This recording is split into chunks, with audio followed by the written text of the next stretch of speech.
இயேசு உன்னை ஆசீர்வதிப்பார், இன்று முதல் ஆசீர்வதிப்பார்.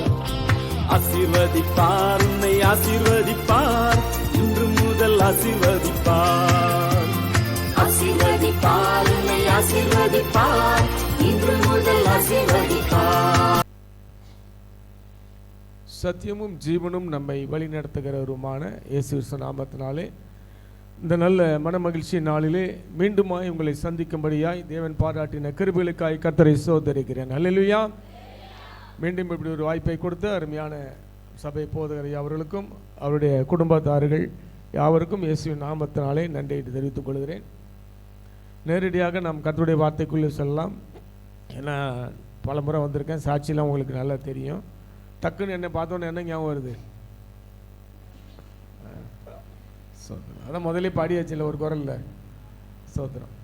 சரி, நேரடியாக நாம் கர்த்தருடைய வார்த்தைக்குள் கலந்து சொல்லலாம். ஏசாயா 43ஆம் அதிகாரம் 2வது வசனம். நீ தண்ணீர்களை கடக்கும் போது நான் உன்னோடு இருப்பேன், நீ ஆறுகளை கடக்கும் போது அவைகள் உன்மேல் புரளுவதில்லை.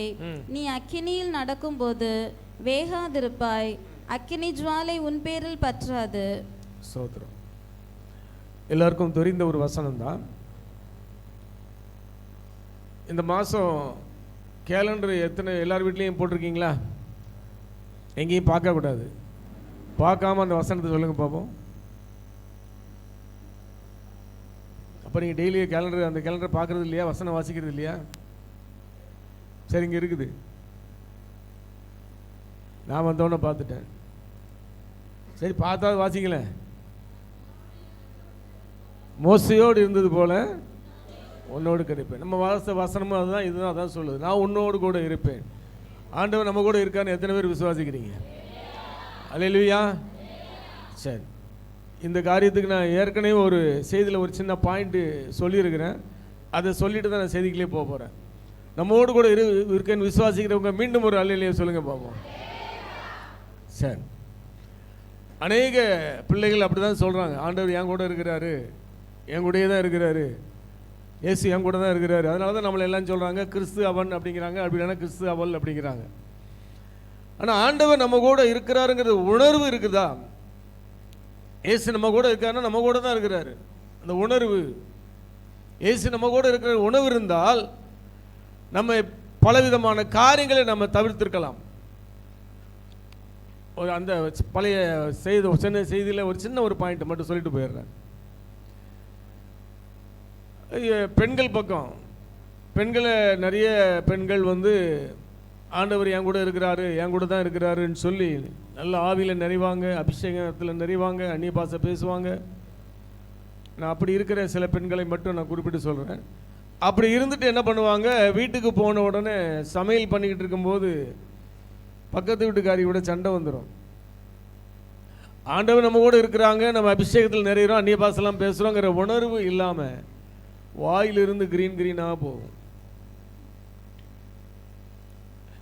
நிறைய நான் உங்களை சொல்லலை, அப்படி இருக்கிறவங்களை மட்டும் சொல்கிறேன். அப்போ ஆண்டவர் நம்ம கூட இருக்கிறாருங்கிறது உணர்வு நமக்கு இருக்குதா?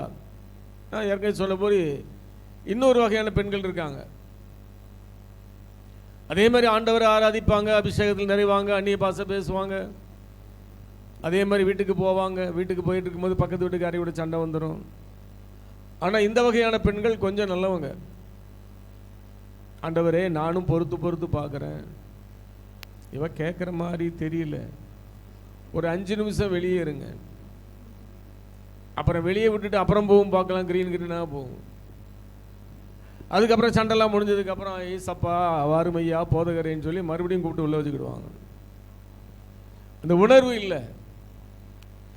சரி, ஆண்களில் சந்தோஷமாக சிரிக்கிறாங்க. சரி, ஆண்கள் பக்கம் வரேன். ஆண்கள் அநேக பேர் என்னையும் சேர்த்து குடிப்பழக்கத்தில் வந்தவங்க நிறைய பேர் இருப்பாங்க.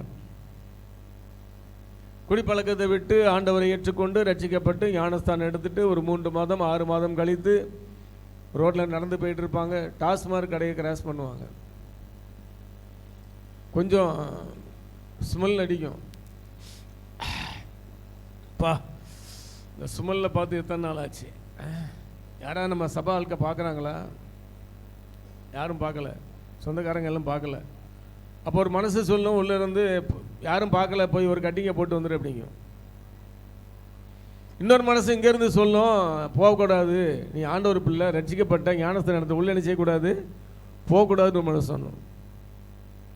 முதல் சொல்கிறது பிசாசு, ரெண்டாவது சொல்கிறவர் ஆண்டவராக இயேசு. ரெண்டாவது சொல்கிற வார்த்தை கேட்டால் அவங்க கூட ஆண்டவர் இருக்கிறாரு, கேட்கலன்னு ஆண்டவர் இல்லைன்னு அர்த்தம். பிசாசு பேசிக்கிட்டு தான் இருப்பான், எப்போ பார்த்தாலும் பேசிட்டு தான் இருப்பான்.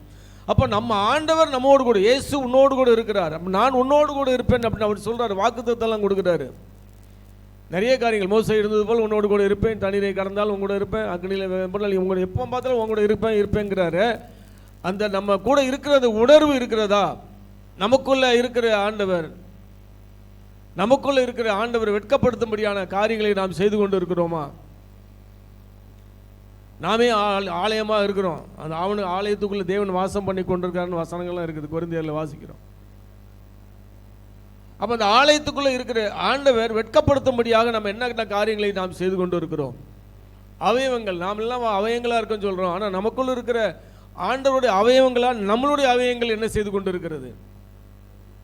நம்மோடு இருக்கிற ஆண்டவரை நாம் வெட்கப்படுத்தி கொண்டு இருக்கிறோமா, அல்லது ஆண்டவரை நாம் மகிமைப்படுத்தி கொண்டு இருக்கிறோமா? இன்னும் இந்த 40 நாள் பாஸ்டிங் வருது, எல்லாம் உபவாசம்லாம் இருப்பாங்க. ஆனால் ஆண்டவர் நம்ம கூட இருக்கிறாரு உணர்வோடு கூட அந்த விசுவாசத்தை, உபவாசத்தை நாம் அனுசரிக்கிறோமா? ஒரு சில காரியங்களை ஆலோசித்து பார்க்கலாம். கண்களை மூடி ஆண்டவரை நோக்கி நாம் பார்ப்போம். பரிசுத்தமும் கிருபை நிறைந்த எங்கள் அன்பின் பரலோக பிதாவே, ஆசீர்வதிக்கப்பட்ட அந்த நல்ல மனமகிழ்ச்சியின் ஓய்வு நாளுக்காக உமக்கு நாங்கள் நன்றி செலுத்துகிறோம். இந்த நாளிலும் கூட பிள்ளைகளோடு கூட பேசும்படியாய், வார்த்தைகள் மூலமாய் சில ஆலோசனைகளை சொல்லும்படியாய், விசேஷமாக நீர் எங்களோடு கூட இருக்கும்படியான காரியங்களை விளக்கி சொல்லும்படியாய், இந்த நாளிலும் அடியன் மூலமாய் கொடுத்த கிருபைகளுக்காய் ஸ்தோத்திரிக்கிறோம், துதிக்கிறோம். இது ஒரு தனி மனிதனுடைய பிரசங்கம் அல்ல, தனி மனிதனுடைய பிரசங்கம் அல்ல, தேவனுடைய பிரசன்னம் இங்கே விளங்கும்படியான கிருபையை கொடுக்கும்படியாய் நாங்கள் செபிக்கிறோம். எங்களுடைய செவிகளையும் இருதயங்களையும் நீர் திறந்து கொடுப்பீராக, இயேசுவின் நாமத்தில் பிதாவே, அல்லேலூயா. அப்போ ஆண்டவர் நம்ம கூட இருந்தா, அந்த உணர்வு இருந்தா, அவருக்குண்டான சிந்தை தான் நமக்குள்ள இருக்கணும். வசனம் நம்மளுக்கு தெரிஞ்சதான், இயேசுவின் சிந்தை நமக்குள்ளாய் இருக்க கடவுது. சிந்தை, அவர் என்ன சிந்தித்து கொண்டிருக்கிறாரோ அதே சிந்தனைகள் நமக்குள்ள இருக்கிறதா? நம்மளுடைய சிந்தனைகள் எல்லாம் எப்படி போய் கொண்டு இருக்கிறது? இது பொதுவான ஒரு சிந்தை. ஆண்டவர் நமக்குள்ள இருந்தால் நம்மளுடைய காரியங்கள் எப்படிப்பட்டதா இருக்கும்? யோவான் 15:7 எல்லாருக்கும் தெரிந்த வசனம் தான். நீங்கள் என்னிலும், சொல்லுங்க, நான் கேக்குது, நீங்கள் என்னிலும் நான் உங்களிலுமா? வாசிங்க. நீங்கள் என்னிலும் என் வார்த்தைகள் உங்களிலும் நிலைத்திருந்தால் நீங்கள் கேட்டுக்கொள்வது எதுவோ, நீங்க என்ன கேட்டாலும் அதை நினைச்சே போறேன் செய்ய போறாரு. அப்ப ஆண்டவருடைய வார்த்தை நமக்குள்ள என்ன? வார்த்தையை பத்தி நம்மளுக்கு நல்லா தெரியும், எல்லாருக்கும் தெரியும், எல்லாமே தெரிந்த வசனம். ஆதியாம் 1:1, யோவான் 1:1,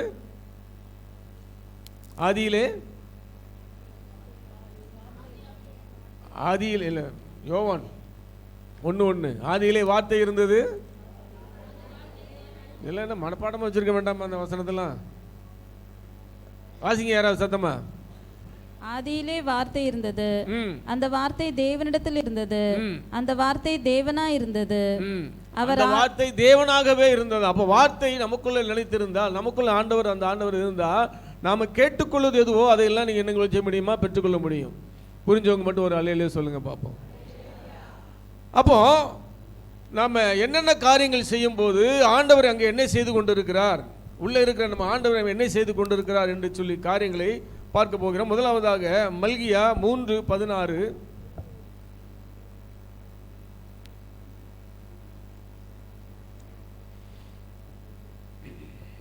அப்பொழுது கர்த்தருக்கு பயந்தவர்கள் ஒருவரோடொருவர் பேசிக் கொள்வார்கள், ஒருவரோடு ஒருவர் பேசிக் கொண்டிருப்பார்கள், கர்த்தர் கவனித்து கேட்பார். போதுமா?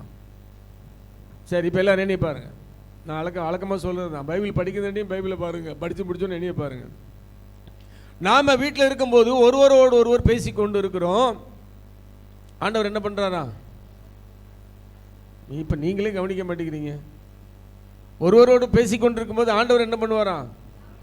கவனித்து கேட்பாரா? நீங்க என்ன காரியத்தை வீட்டிலே பேசிக் கொண்டிருந்தாலும் அவர் அங்கே கவனித்து கேட்கிறவரா இருக்கிறார். என்ன ஒரு காரியத்தை நீங்க வீட்டில் பேசிட்டு இருந்தா, அப்ப நம்ம வீட்டில் பேசிக் கொண்டிருக்கிற காரியங்கள் என்ன காரியங்களை பேசிக் கொண்டு இருக்கிறோம்? வீட்டு காரியங்கள் பேசுறது நியாயம்தான். அது வீட்டில் வரவு செலவு, வீட்டில் பிள்ளைங்களை பற்றி, சொந்தக்காரங்களை பற்றி அவங்கள பேசுறது கரெக்டு தான், அதில் ஒன்றும் பிரச்சனை இல்லை. வேற என்ன காரியங்களை பேசி கொண்டு இருக்கிறோம்? தேவையில்லாத காரியங்களில் நம்மளுடைய வாய்களை அலப்பி கொண்டு இருக்கிறதா? அக்கம் பக்கத்து விட்டு காரர்களை குறை சொல்லி கொண்டு இருக்கிறதா? வாயில் அசுத்தமான வார்த்தைகள் வருகிறதா? ஏன்னா அவர் உங்களுக்குள்ள இருக்கிற ஆண்டவர், நீங்க பேசுறத கவனிச்சுக்கிட்டு தான் இருப்பார். அல்லேலூயா சொல்லுங்க பார்ப்போம். அப்போ நீங்க பேசிக் கொண்டு இருக்கும் போது அவர் கவனித்துக் கொண்டு இருக்கிறார். அப்போ நம்ம பேசுகிற வார்த்தைகள் வீட்டில் இருந்தாலும் சரி, நம்ம சபைக்கு தானே போயிட்டு வந்துட்டோமே, வீட்டில் தானே சொல்லி யாரு பார்க்க போறா அப்படின்னு சொல்லி நம்மளுடைய வாயிலிருந்து அசுத்த வார்த்தைகள் புறப்பட்டாலும், வார்த்தைகள் புறப்பட்டாலும் அதை அவர் கவனித்துக் கொண்டவராக தான் இருக்கிறாரு.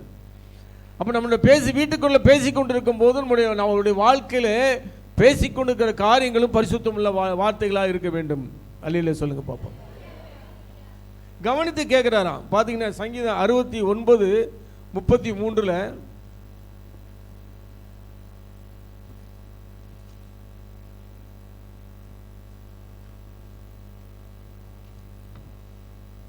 கர்த்தர் எளியவர்களின் விண்ணப்பத்தை கேட்கிறார். கட்டுண்ட தம்முடையவர்களை அவர் புறக்கணியார். போதுமா? விண்ணப்பத்தை கேட்கிறாரா? நீங்கள் ஜெபிக்கும் போது உங்க விண்ணப்பத்தை கேட்கிறார். நம்ம விசுவாசிக்கிறோம் இல்லையா? ஆண்டவர் நம்ம ஜெபிக்கும் போது ஜெபத்தை கேட்பாரு. நீங்க கேளுங்கள் தரப்படும், என் நாமத்தினால் எதை கேட்டாலும் செய்வேன், விசுவாசம் உள்ளவர்கள் ஜெபத்தில் எதைனாலும் கேளு தாரன்னு சொல்லி வசனங்கள் இருக்குது. ஜெபிக்கும் போது ஆண்டவர் கேட்பாருங்கிற உணர்வு நம்மளுக்கு இருக்குது. அந்த ஜெபிக்கும் போது கேட்கறதுக்கு அவர் பதில் கொடுக்கிறாரு. ஆனா நீங்க பேசிக்கிட்டு இருக்கும் போது அவர் கேட்கிறாரு. அதை நம்ம உணரணும். ஜெபிக்கும் போது மட்டும்தான் ஆண்டவரை பத்தி நம்ம பேசுறது, ஆண்டவர் காரியங்களை பேசுகிறது, ஆண்டவர் காரியங்களை அழைப்பி கொண்டு இருப்பது. மற்ற வேளைகளில் நம்முடைய வார்த்தைகள் எல்லாம் அசுத்தமுள்ள வார்த்தைகளா இருக்கிறதா, பரிசுத்தமுள்ள வார்த்தைகளா இருக்கிறதா? ஏன்னா அதெல்லாம் அவர் கேட்டுக்கிட்டு இருக்கிறாருங்கிற உணர்வு இருக்கணும். ஆண்டவர் உன்னோடு கூட தான் இருக்கிறாரு, உன்னோடு இருந்து செய்யும் காரியம் பயங்கரமா இருக்குன்னு வேற சொல்றாரு. அப்ப நீ அசுத்தமான வார்த்தைகள் கேட்டா அவரோட என்ன பண்ணுவாரு? வெட்கப்படுவாரு.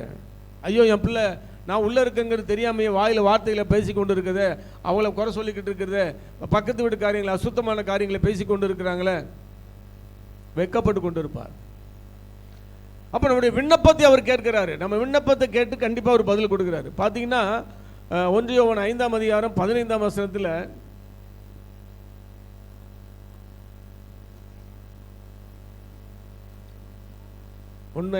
1 யோவான் 5:15 இன்னும் ரொம்ப டிலே ஆகுது. டக்குன்னு எடுத்து போட்டி இருக்க வேண்டாமா? வாசிக்கிறவங்களுக்கெல்லாம் பரிசு உண்டு. நாம் எதை கேட்டாலும் அவர் நமக்கு செவி கொடுக்கிறார் என்று நாம் அறிந்திருந்தோமானால், அவர் நம்ம ஜெபத்தை செவி கொடுக்கிறார்னா நம்ம கேட்கிறார்னு சொல்லி அறிந்து கொண்டோமே ஆனால், அவரிடத்தில் நாம் கேட்டவைகளை பெற்றுக்கொண்டோம் என்றும் அறிந்திருக்கிறோம். அவரிடத்தில் நாம் கேட்டவற்றை பெற்றுக்கொண்டோம் என்றும் அறிந்திருக்கிறோம். பெற்று சத்தமா சொல்லுங்க. பெற்று ஜெபத்தை கேட்டு அவர் காதுல விழுந்துருச்சுன்னா கொள்வோம் அல்ல, பெற்றுக்கொள்வோம். நம்ம பதில் கிடைக்கும் அப்படிங்கிறது இல்லை. கொண்டோம் அப்படின்னா பதில் கிடைச்சிருச்சுன்னு அர்த்தம். கரங்களை தட்டி தேவனை மேம்படுத்துங்க.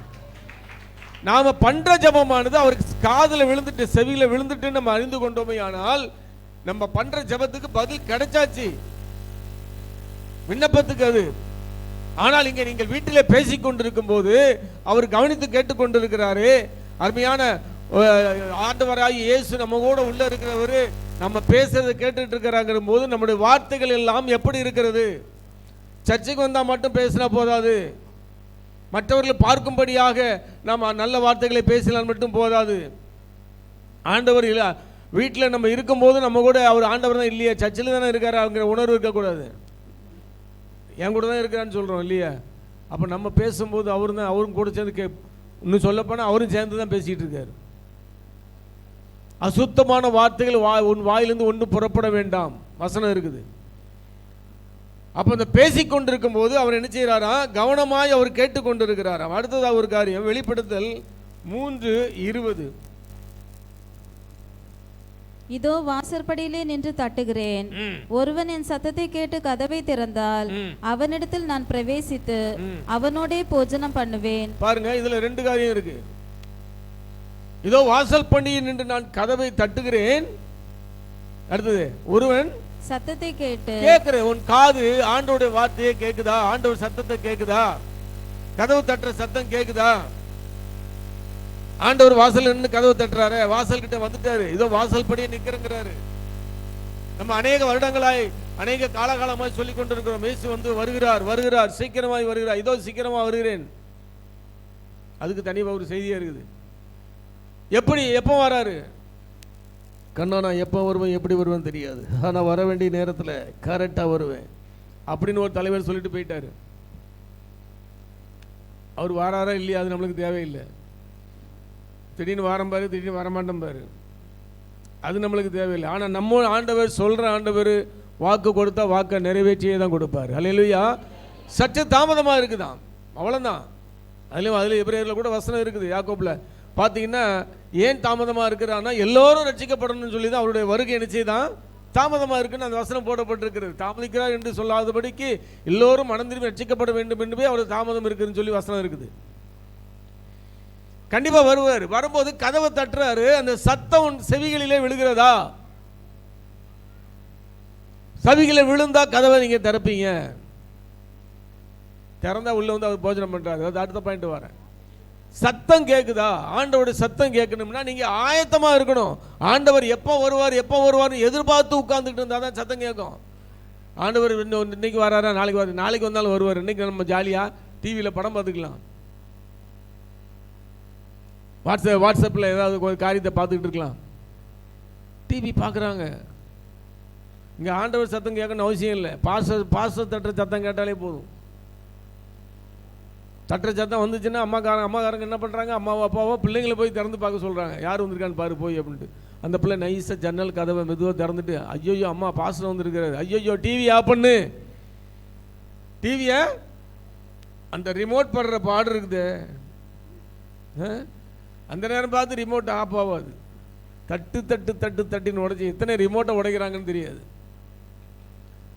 ஒரு போதகர் வீட்டுக்கு ஜெபம் பண்ணுறது வர்றதுக்கு இவ்வளவு ஆயத்தம் இல்லாமல் இருக்குது. அந்த சத்தம் கேட்டால் என்ன இதாக இருக்கீங்க பார்த்தீங்கன்னா, உன்னத பாட்டு 1ஆம் அதிகாரம் 5 வாசிக்க பார்ப்போம். 5ஆம் அதிகாரத்தில் 1 2 3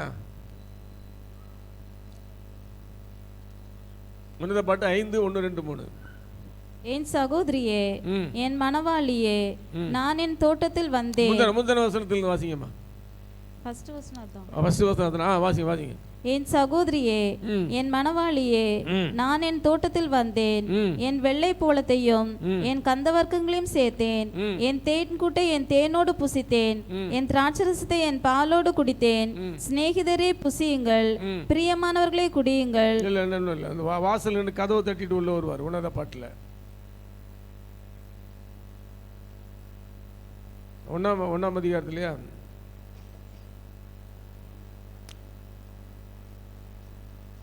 5ஆம் அதிகாரத்தில் வாசல் நின்று கதவை தட்டுகிறேன், என் சகோதரியே என் புறாவே அப்படி தரங்கன்னு சொல்லுவார்ல ஒரு காரியம். அது படிங்க பார்ப்போம். அதான் அதுக்கு முந்தின அதான் மொதல் வசனமா? மொதல் வசனத்தில் வாசிங்க. எத்தனை அதிகாரமா? 5:2. சரி வாசிங்க.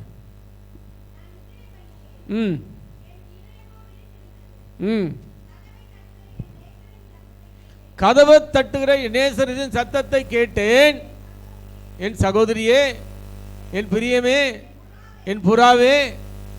பாருங்க உங்களை எவ்வளவு அவ்வளோக்கா வர்ணிக்கார் பாருங்க.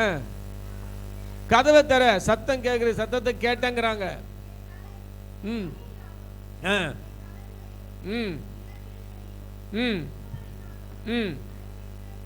பாருங்க வெளியில பனி தாங்க முடியல, நான் எவ்வளவு தட்டிட்டு இருக்கேன், திறக்க மாட்டேங்கீங்களேன்னு சொல்லி அழகா வர்ணிச்சு கூப்பிடுறாரு. என் சகோதரியே புறாவே அப்படின்னு சொல்லி, பிரியமே ரூபவதின்னு சொல்லி அழகா கூப்பிடுறாரு. ஆனா இங்க கதவை திறக்கல. என்ன காரணம் சொல்றாங்க? வாசிக்க தொடர்ந்து. என் வஸ்திரத்தை கழற்றி போட்டேன், பாருங்க நான் எப்படி அதை திரும்பவும் உடுப்பேன், என் பாதங்களை கழுவினேன், நான் எப்படி அவைகளை திரும்பவும் அழுக்காக்குவேன். என்ன காரணம் எல்லாம் சொல்றாங்க பாருங்க. ஐயோ கதவை தட்டு இப்ப திறக்கிறாங்களே, நான் என் வஸ்திரத்தை கழுவி போட்டேன்னா, நான் இரவு உடை அணைந்துட்டேனே, காலெல்லாம் கழுவிட்டு போய் பெட்டில் போய் படுத்துட்டேன்னு திருப்பி இறங்கி போனா நான் மறுபடியும் காலை கழுவணுமே. எங்க ஆண்டவர் கதவை தட்டிக்கிட்டு இருக்கிறாரு, சத்தம் கேட்குது, கேட்டும் திறக்க ஆயத்தம் இல்லை. அப்ப காது நம்முடைய செவிகளானது சத்தத்தை கேட்கிற சத்தமா இருக்க வேண்டும். அப்பதான் நம்மளுடைய வாழ்க்கையில ஒரு எழுப்புதல் உண்டாகும். எத்தனை பேர் விசுவாசிக்கிறீங்க? அல்லேலூயா. பாருங்க லாசருடைய சம்பவத்திலே அவன் கல்லறைக்கு உள்ளே அடைக்கப்பட்டு இருக்கிறான். 3 நாள் கழித்து வந்து என்ன செய்கிறாரு, நேராக வந்து அவங்க கூப்பிடுறாரு, லாசருவே வெளியே வா அப்படிங்கிறாரு. சத்தம் கேட்டு தான் வெளியே வரான். அல்லேலூயா சொல்லுங்க பார்ப்போம். அப்போ சத்தம் கேட்டால் நம்முடைய வாழ்க்கையில் எழுப்புதல் உண்டு. ஆண்டவருடைய சத்தம் கேட்குதா? நம்ம செவிகள் எதை கேட்டுக்கொண்டு இருக்கிறது? உன்னோடு கூட இருக்கிற ஆண்டவர் உன் செவிகளிலும் இருக்கிறார். எந்த சத்தத்தை கேட்டுட்டு இருக்க? தொலைக்காட்சி சத்தமா, வாட்ஸ்அப்பில் ஒரு சத்தமா, அசுத்தமான வார்த்தைகளா? தொலைபேசியில் ஃபோனை எடுத்தால் ஃபோனை வைக்கிறதே இல்லை, தொடர்ந்து ஓடுது, விடிய விடிய ஓடுது. பெட்ஷீட்டுக்குள்ள மூடி பெட்ஷீட்டுக்குள்ளே லைட்டு தெரியுது. வாலிப பெண்களும் வாலிப பிள்ளைகளும் ஒரு மோசமான சூழ்நிலையை போடிக்கொண்டிருக்கிறார்கள். கடைசி காலத்தில் நின்று கொண்டு இருக்கிறோம். ஆண்டவர் நம்ம கூட இருக்காருங்க விசுவாசத்தோடு. முன்னாலாம் ஆரம்ப காலத்தில் எனக்கு சிறு வயதில் இருக்கும்போதெல்லாம் ஏதோ சர்ச்சுக்கு போனோம் அந்த மாதிரி தான் கண்ணுக்கு தெரியும், பிளைண்டா. இப்போ வந்து வாழ்க்கையெல்லாம் மாறிக்கொண்டு வருகிறது. ஆண்டவர் வருகை சமீபமாய் கொண்டு வருவதனால பரிசுத்தமான வாழ்க்கை, பரிசுத்தமான ஆயத்தங்கள் எல்லாம் நடந்து கொண்டு இருக்கிறது. கடைசி காலத்துக்கு உண்டான எல்லா எச்சரிக்கைகளும் சொல்லப்பட்டாயிற்று. அப்போ நம்முடைய செவிகளில் என்ன வார்த்தை விழுகிறது? திரைப்படங்களுடைய சத்தங்கள் விழுகிறதா, வசனங்கள் விழுகிறதா, டைலாக் விழுகிறதா? காது, நம்முடைய காது பேசும்போது கவனமாக பேசணும், பரிசுத்தமாக கேட்குறதும் பரிசுத்தமான வார்த்தைகளை தான் நம்ம கேட்கணும். அதான் சினிமா பார்க்காதன்னு எதுக்கு சொல்கிறாங்க? அங்கே டைலாக்லாம் வித்தியாசமான டைலாக் வரும். ஏன் தொலைக்காட்சியெல்லாம் முன்னால் கிடையாது. தொலைக்காட்சியில் எத்தனையோ ப்ரோக்ராம் இருக்குது உங்களுக்கு. தேவனுடைய மகிமை அப்படின்னு ஒரு சத்தம் போட்டு ஒருத்தர் பேசிக்கிட்டு இருக்கிறாரு. வாங்க வாங்க வாங்க குட்டி செல்லுங்களே, வாங்க வாங்க வாங்க அப்படின்னு ஒருத்தர் ஏஞ்சல் டிவியில் கூப்பிடுறாரு.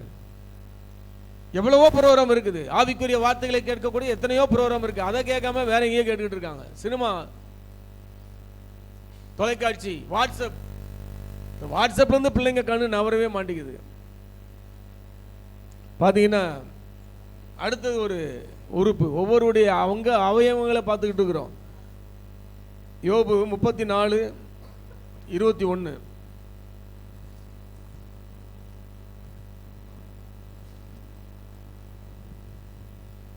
அவருடைய கண்கள் மனுஷருடைய வழிகளை நோக்கி இருக்கிறது, அவருடைய நடைகளை எல்லாம் அவர் பார்க்கிறார். பாருங்க, கண்கள், அவருடைய கண்கள் நல்லா சொல்றோம், பூமி எங்கும் உலாவி கொண்டிருக்கிறது அவருடைய கண்கள் என்று சொல்லி நம்ம வசனம் நல்லா தெரியும். எல்லா இடத்தையும் பார்த்துட்டு இருக்கு. ஆண்டவர் பார்க்கலையே, யாரும் பார்க்கலையேங்கிற எண்ணத்தோடு பாவங்களில் விழுந்து கொண்டிருப்போம் என்று சொன்னால் அங்கே நமக்குள்ள இருக்கிற ஆண்டவர் ஆனவர் வெட்கப்பட்டு கொண்டிருப்பார். கண்கள் எதை பார்த்து கொண்டிருக்கிறது? தொலைக்காட்சியை தான் பார்த்துக்கிட்டு இருக்குது. தொலைக்காட்சியை பார்த்தா உலகமே மறந்துடும் சில பேருக்கு. சமயக்கட்டுகள் இருந்தாலும் எட்டி எட்டி பார்த்துக்கிட்டே தான் சமையல் பண்ணுறாங்க. அடுத்தது சீன் போயிருமோ? சிரிக்கிறத பார்த்தா எல்லாம் அப்படித்தான் போல தெரியுது. சோத்திரம். தொலைக்காட்சியை பார்த்து கொண்டு உலகமே மறந்தது. கண்கள், நீ பார்க்கிற கண்கள் யாருடைய கண்கள்? உனக்குள்ள இருக்கிற ஆண்டவருடைய கண்களால் பார்த்துக்கிட்டு இருக்கிறாங்க. கர்த்தர் அதை பார்த்துக்கிட்டு இருக்கிறாரு. நீ பேசும்போதும் பார்க்குறாரு, கேட்கும்போது அவர் கேட்குறாரு, பார்க்கும்போது அவரும் பார்க்குறாரு. தொலைக்காட்சி பார்த்தா உலகமே மறந்துடுது. ஒரு சகோதரி தொலைக்காட்சியை பார்த்துக்கிட்டு இருந்தாங்களாம். ஏதோ ஒரு சீரியல். பெண்கள்னாலே சீரியல் தானே, ஆம்பளைங்கன்னா சினிமா, பொண்கள்னா சீரியல் ஓடிக்கொண்டு இருக்குது. நம்ம பார்த்துட்டே இருக்கிறாங்க. வீட்டுக்காரர் வேலையை விட்டு வந்துட்டார், வந்து கதவு தட்டுறாரு. நம்மக்கு சத்தம் கேட்கல. இங்கே தான் ஓடுத முக்கியமான சீனு. அவன் மாடிக்கு ஏறி போகிறாளே, கர்ப்பவதி ஏறி எப்போ உழ போகிறாளோ, தடுக்கி விழுவாளோ, மேலே போய் விழுவாளோ அப்படின்னு ஆன்னு பார்த்துக்கிட்டு இருக்கிறாங்க. தட்டுறாரு தட்டுறாரு தட்டுறாரு தட்டுறாரு தட்டிக்கிட்டே இருக்கிறாரு. கடைசி வரைக்கும் அவங்க கடவே திறக்கலை. ரொம்ப கடுப்பாயிடுச்சு அவருக்கு. திரும்பி பைக் எடுத்துகிட்டு போயிட்டார். இந்த அம்மா தொலைக்காட்சி அப்படி பார்த்துக்கிட்டே இருக்கு. இந்த பழைய தாழ்த்த டிவியில் தான் அந்த உண்டு, இப்போ இருக்கான்னு தெரில. ஏதாவது சின்ன ஒரு ப்ராப்ளம் ஆயிடுச்சுன்னா தடங்களுக்கு வருந்துகிறோன்னு போடுவோம், பார்த்துருக்கீங்களா? பழைய காலத்து ஆட்களுக்கு தெரியும், ஆரம்ப கால தொலைக்காட்சி பார்த்தவங்களுக்கு தெரியும். தடங்களுக்கு ஐயாக்கெல்லாம் தெரியும், ஊழியக்காரருக்கு தெரியும்னு நினைக்கிறேன். தடங்களுக்கு வருந்துகிறோன்னு போடுவாங்க.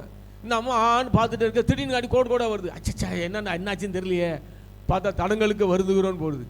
ஐயோ என்ன பிரச்சனை தெரியலையேன்னு பார்க்குறாங்க. டக்குன்னு மறைஞ்சி ஒரு படம் வருது. யாருன்னா அவர் வீட்டுக்காரர். ஏண்டி எவ்வளோ நேரம் நீ கதவை தட்டிட்டு தான் திறக்காம பிறகு இருப்பேன், நீ கதவை தர அப்படின்னு சொல்லி சத்தம் போடுறாரு. பார்த்து அவர் நேரம் டிவி ஸ்டேஷனில் போய் அங்கே போய் பேசுறாரு. அதுக்கப்புறம் அச்சோ வீட்டுக்காரர் வந்துட்டார் போல போய் திறக்காங்க. அவ்வளவு இதுக்குள்ள அவங்க கண்கள் வந்து தொலைக்காட்சியை நோக்கி கொண்டு இருக்கிறது. உள்ளே இருந்து பார்க்குற அவரும் ஆண்டவரும் வெட்கப்பட்டு கொண்டு இருப்பார். அவர் என்ன செஞ்சிருப்பார்? மிஞ்சி போனால் கண்ணை மூடிருப்பார். அப்போ ஆண்டவர் எனக்கு கூட இருக்கு, உன்னோடு கூட இருப்பேன்னு அவர் சொல்கிறாரு. வாக்குத்தத்தம் கூட நான் உன் கூட தான் இருக்கிறேன், உன் கூட இருக்கிற காரியம் செய்கிற காரியம் பயங்கரமாக இருக்கும் அப்படிங்கிறாங்க. ஆனால் நீங்கள் தான் பயங்கரமான காரியத்தை செஞ்சுக்கிட்டு இருக்கிறீங்க, அவரும் செய்யலை. வசனம் நல்லா இருக்குது. நான் உன்னோடு இருந்து செய்யும் காரியம் பயங்கரமாக இருக்குன்னு அவர் சொல்கிறாரு. ஆனால் அவர் நம்ம கூட இருக்கிறதுனால நம்ம காரியம் தான் பயங்கரமாக இருக்குது. பார்வை, கண்ணுடைய பார்வைகளுடைய ஆண்டோடைய பார்வை எங்கே நோக்கி கொண்டு இருக்கிறது? நீங்கள் எங்கே பார்க்குறீங்களோ அதை தான் நோக்கிக்கிட்டு இருக்கோம். அல்லேலூயா. அடுத்தது பார்த்தீங்கன்னா சத்தம் கேட்டு, அந்த சத்தம் கேட்கணும். கண் பார்க்கறது வந்து அவாய்ட் பண்ணணும். ஒவ்வொரு அங்கங்கமாக சொல்லிட்டு வரேன். குறிப்பிட்ட வரைக்கும் நீங்கள் நேரத்தில் எத்தனை அங்கம் சொல்ல முடியுமோ பார்த்துக்கலாம். அந்த வாசத்தை மறுபடியும் வாசிங்க. வெளிப்படுத்தல் 3:20.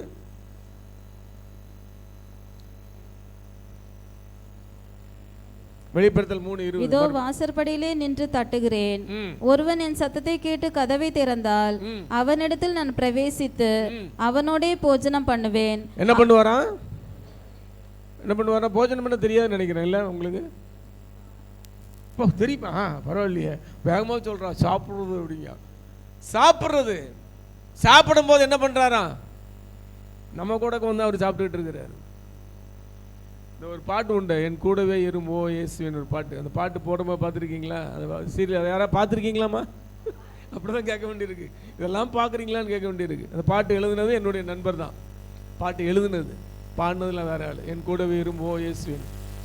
பரணிபுத்தூரில் ஒரு சிஎஸ்சி பாஸ்டர் பாக்யராஜ்னு. இன்னைக்கு காலையில் கூட நேற்று நைட்டு கூட ஃபோன் பண்ணி ஒரு ஊழியக்காரர் கேட்டார், அனுப்பிவிட்டு வந்துருங்க.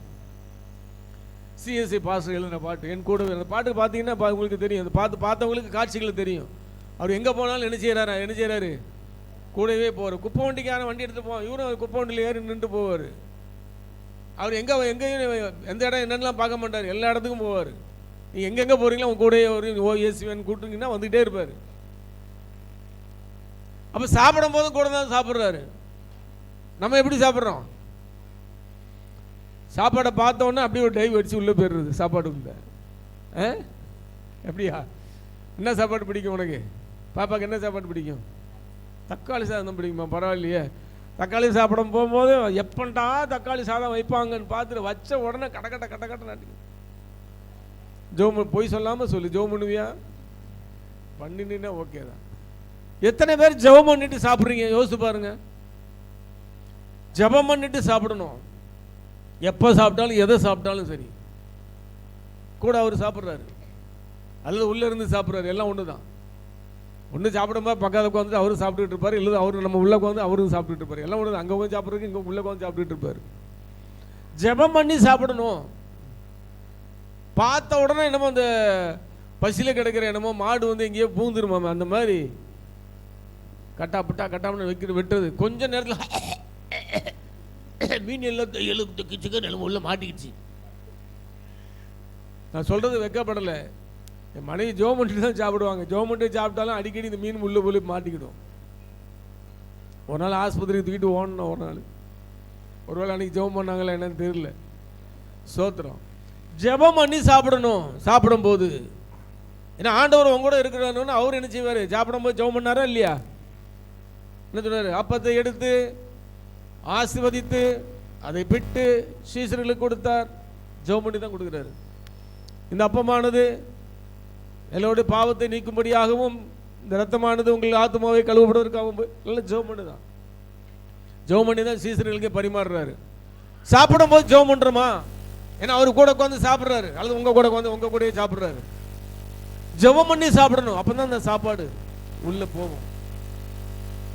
சாப்பிட்டுட்டு பிறகு ஏப்பம் கிடக்கும். ஏப்பம் ஒரு பக்கம் வரும், வயிறு ஒரு பக்கம் கலக்கிட்டு போவோம். அவர் உங்க கூட இருக்கிறாரு. அவர் உங்க கூட இருந்து செய்கிற காரியம், அவர் செய்கிற காரியம் பயங்கரமாக இருக்கணும். நீங்கள் பயங்கரமான காரியத்தை செய்யாதீங்க. சாப்பிட்ற என்ன சாப்பிட்றோம், எப்படி சாப்பிட்றோம், எங்கே உட்காந்து சாப்பிட்றோம், எல்லாமே இருக்குது. ஒரு வரைமுறை இருக்குது. சில பேர்லாம் பார்த்தீங்கன்னா கல்யாண வீட்டுக்கெல்லாம் போனாங்கன்னா யாராவது பக்கத்தில் கொஞ்சம் ஒரு மாதிரி உட்கார்ந்த போதும் நம்ம வேறு இடத்துக்கு போயிடலாம். ஏசு அப்படியே உட்காந்து சாப்பிட்டாரு பந்தியில். எல்லாரும் கூட உட்காந்து சமமாக உட்காந்து சாப்பிட்டாரு. அதுலேயும் ஒரு இது இருக்குது, நெளிவு சுழிவு இருக்குது. அநேக காரியங்களை ஆண்டவர் உணர்த்தி கொண்டிருக்காங்க. சரீரத்தில் அங்கத்தின் மட்டுமல்ல, மற்ற காரியங்களையும் உணர்த்தி கொண்டு இருக்கிறார். கொண்டு வந்த காரியமும் வேற வேறு காரியமும் போயிட்டு இருக்குது, ஆண்டவர் சொல்லிட்டு இருக்கிறார். அப்ப இந்த சாப்பிடும் போது ஜெபம் பண்ணி சாப்பிடணும். சாப்பிடும் போது என்ன பண்ணி ஜெபம் பண்ணி சாப்பிட? ஒருத்தர் உட்கார்ந்து ஒரு கல்யாணம் வீட்டு போயிருக்காரு. ஒருத்தர் பாஸ்டர் சொல்லியிருக்காருல ஜெபம் பண்ணி சாப்பிட்ருக்கான்னு சொல்லி ஜெபம் பண்ணாராம். கொஞ்ச நேரம் கழிச்சு ஒருத்தர் வந்து எழுப்பி விட்டாராம். எங்க என்ன நீங்கள் 2 பந்தி முடிஞ்சிட்டுங்க, சீக்கிரம் ஜெபம் பண்ணுங்க அப்படின்னாங்களாம். புரிஞ்சுதான் நான் சொன்னது? 2 பந்தி முடிஞ்சு போச்சு, அவர் ஜெபம் பண்ணிகிட்டே இருக்காராம். சாப்பிடும் போது ஒரு குட்டி ஜெபம் பண்ணாலே போதும். அதுக்காக நீங்கள் வந்து ஆதி காலத்திலேருந்து எல்லா இது இந்த சொல்லுவாங்களே, தப்பாக நினைக்காதீங்க. சாட்சி சொல்லும் போது சில பேர்லாம் நறுக்குன்னு சொல்ல மாட்டாங்க. நான் நடந்து போனேன், 10 ஸ்டெப் எடுத்து வச்சேன், 11வது ஸ்டெப்பில் போனீங்கன்னா அந்த ஆஸ்பத்திரியில் ஒருத்தர் அம்மா நின்றுச்சு. அவங்க என்னன்னா அவங்க குடும்ப கதையை பேசிக்கிட்டு இருக்காங்க. இதெல்லாம் சாட்சியில் கதையா? நீ எதுக்கு போன? டாக்டர் என்ன பண்ண? டாக்டர் வந்தாரு, ஊசி எடுத்தாரு, மருந்து எடுத்தாரு. ஜெபம் ஷார்ட்டான ஜெபம். அதுக்காக சொல்ல வரேன். ஜெபம் பண்ணும்போது உணவை நான் பண்ணுற ஜெபத்தை சொல்கிறேன், முடிஞ்சால் அதை பண்ணுங்க, இல்லைன்னா அதை மாதிரி பண்ணுங்க. ஆண்டவரே இந்த உணவை ஆசீர்வதித்து கொடுங்க, உட்கொள்ள கிருபை தாங்க, எந்த பலவிலும் இல்லாமல் பலத்தை சுகக்க கொடுக்க கிருபை தாங்க. இந்த உணவு கிடைக்காத பிள்ளைகளுக்கு உணவு கிடைக்க செய்யுங்க. அல்லேலூயா சொல்லுங்க பார்ப்போம். சுருக்கமா அப்ப சாப்பிடும் போது அவரும் பக்கத்துல உட்காந்து சாப்பிடுற. நான் உன்னோடு உட்காந்து போஜனம் பண்ணுவேங்கிறாரு. நான் வாரேன், சாப்பிட வாரேன். என்ன சாப்பிட்ற? சில பேர் சொல்லுவாங்க இதெல்லாம் சாப்பிடாதம்பாங்க. நான் அதை தான் சாப்பிடுவாங்க. அது பழைய ஏற்பாடு காலம், புதிய ஏற்பாடு காலம் நிறைய மாறி மாறி வருது. ஒவ்வொருத்தரும் ஒவ்வொரு கருத்தை சொல்றாங்க. ஐயா இன்னைக்கு தசம பாத்தை பற்றி சொன்னார். போன வாரமாக 10 நாளைக்கு முன்னாடி ஒரு கான்ஃபரன்ஸ் ப்ரேயரில் பேசினேன். தசம பாகத்தை பற்றி ஐயா சொன்ன மாதிரி பண்டக சாலையில் கொண்டு போடுங்கன்ட்டு. அது செய்தி ஒரு 20 நிமிஷம் தான். முடிஞ்ச உடனே ஒரு சகோதரி அந்த சண்டைக்கு வந்துட்டாங்க ஃபோன்லே. அதெல்லாம் பழைய ஏற்பாடு காலங்க, இப்பெல்லாம் தசம பாகம் கிடையாது. என்ன ஒரு கோட்பாடு பாருங்க. அப்போ அந்த காலத்தில் இயேசு இருந்தார், இந்த கர்த்தர் இருந்தார், இப்போ இயேசு இருக்கிறார். அப்போ பிதாவானவர் ஆவியானவர் இருக்காருன்னா அப்போ அதுதான் இருக்கணும் இதுதான் இருக்கணும்னு கிடையாது. பிதா குமாரன் பரிசுத்த ஆவி நம்மளுக்கு தேவை. எத்தனை பேர் விசுவாசிக்கிறீங்க? அப்போ அவங்களுடைய கோட்பாடுகள் வேற மாதிரி இருக்குது. அப்போ நம்ம எதை நம்ம சாப்பிட்டு கொண்டு இருக்கிறோம், எதெல்லாம் சாப்பிடணும் எதெல்லாம் சாப்பிடக்கூடாதுன்னு இருக்குது பைபிளில். அதெல்லாம் நம்ம வந்து கரெக்டாக ஃபாலோ பண்ணணும். தெரியலன்னா பைபிள் எடுத்து படிக்கணும். கொரிந்தியர்லாம் அந்த வசனங்கள்லாம் போடப்பட்டிருக்கு. அப்போ சாப்பிடும் போதும் அவர் கூட இருக்கிறாரு. சாப்பிடும் போது உட்காந்து பார்த்துட்டு இருக்கேன், ஒழுங்காக சாப்பிட்றியா, நல்லா சாப்பிட்றியா, ஜெபம் பண்ணியா, எல்லாம் பார்த்துக்கிட்டு தான் இருக்கிறாரு. நம்ம சாப்பிடும் போது ஊரையும் நினைக்கிறது இல்லை, உறவையும் நினைக்கிறது இல்லை, சில பேர் பிள்ளைங்களையும் நினைக்கிறது இல்லை, புருஷனையும் நினைக்கிறது இல்லை, இருக்கிறதெல்லாம் அடிச்சு போட்டுறது. என்னடி சாப்பிட ரெடியா? ரெடி. என்ன மீன் குழம்பு? என்ன மீனையும் காணும்? நான் அப்பவே சாப்பிட்டேன். புருஷனுக்கே வைக்கிறது இல்லை. ஸ்தோத்திரம். இங்கே பார்த்தீங்கன்னா புறஜாதி மக்களை பார்த்தீங்கன்னா குறிப்பிட்ட ஒரு ஜாதியார்கள் என்ன பண்ணுறாங்க, ஒரு கையை எடுத்து வைக்கிறாங்க, படைகள் வச்சுட்டு தான் சாப்பிட்றாங்க. ஒன்றும் இல்லாத, அதாவது தெய்வம் என்று மதிக்க வழி இல்லாத, தெய்வங்களே இல்லாத ஒரு விக்கிரகத்துக்கு அவங்க எடுத்து படையில் வைக்கிறாங்க. அவங்க யாரும் படையெல்லாம் வைக்க வேண்டாம், சாப்பிட்றத ஒழுங்காக சாப்பிட்டா போதும், ஜெபம் பண்ணி சாப்பிட்டா போதும். அல்லேலூயா. அடுத்ததாக ஒரு காரியம், சங்கீதம் 121 3, 4, 5.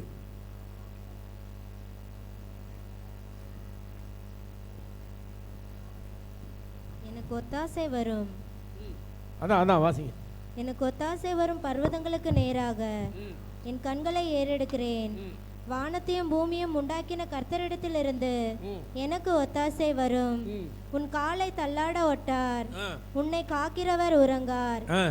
இதோ இஸ்ரவேலை காக்கிறவர் உறங்குவதும் இல்லை, தூங்குகிறதும் இல்லை. சரி, இஸ்ரவேலை காக்கிற தேவன் உறங்குவதும் இல்லை, உறங்குவதும் இல்லை. என்ன உறங்குறது என்னன்னா என்ன, தூங்குறதுன்னா என்ன? என்னமா நான் தூங்கினா உறக்கம், வீட்டுக்கார் தூங்கினா இதா? தூக்கம் என்னது, உறக்கம் என்னது? எனக்கு தெரிஞ்ச அளவுக்கு நான் சொல்றேன். என்னமா சொல்லு, ஒன்று பரிசு உண்டு. எல்லாம் பதில் பேசுறவங்க, வசனம் வாசித்தவங்க எல்லாம் கடைசியா பரிசு வாங்கிக்குவாங்க. சொல்லுங்க. சரி, தூக்கம்னா தூங்கிறது, ரெண்டையும் மாற்றி சொல்லிட்டேன். நீ மாற்றி சொல்லிட்டேன். தூக்கங்கிறது தூங்குறது, உறக்கங்கிறது நல்ல கொரட்டை போட்டு உலகமே தெரியாத அளவுக்கு தூங்குறது. அதுக்கு நான் கொஞ்சம் மாற்றி சொல்லிட்டேன். ஆனால் பரி சொல்றேன், என்னுடைய கருத்து. இதுக்கு எங்கள் பைபிளெல்லாம் ஒன்றும் விளக்கம் கிடையாது. ஸ்தோத்திரம். தூங்குவதும் இல்லை உறங்குவதும் இல்லை, ரெண்டுமே இல்லைன்னு அர்த்தம். ஆண்டவர் என்ன பண்ணுறாரு? தூக்கமும் இல்லை உறக்கமும் இல்லை, ரெண்டுமே கிடையாது அவர்கிட்ட. அப்போ என்ன பண்ணிட்டு இருக்காரு? வாசிங்க 41, சங்கீதம் 41:2 வாசிங்க.